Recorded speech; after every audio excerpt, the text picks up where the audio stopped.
Are you looking for an easy way to crop a video on TikTok? In this short and helpful tutorial, I'll show you step by step how to quickly and easily crop your videos on TikTok so they look exactly as you want them to. Just make sure to watch this video until the very end to understand the tutorial properly. To get started, open up the TikTok app and then tap on the plus button at the bottom center. Now you can record a video or upload one from your camera roll. I'm simply going to upload one.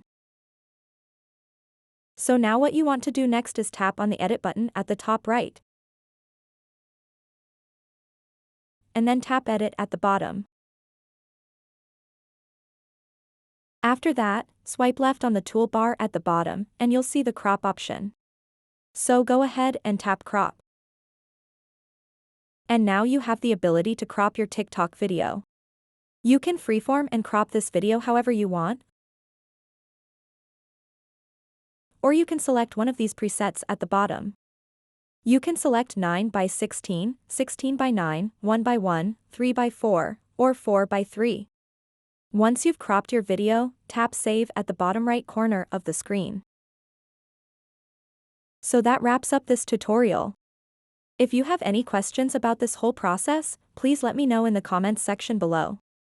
And if this video helped you out, please give it a big thumbs up and subscribe to this channel for more tutorial videos like this one. Thank you so much for watching and have a good day.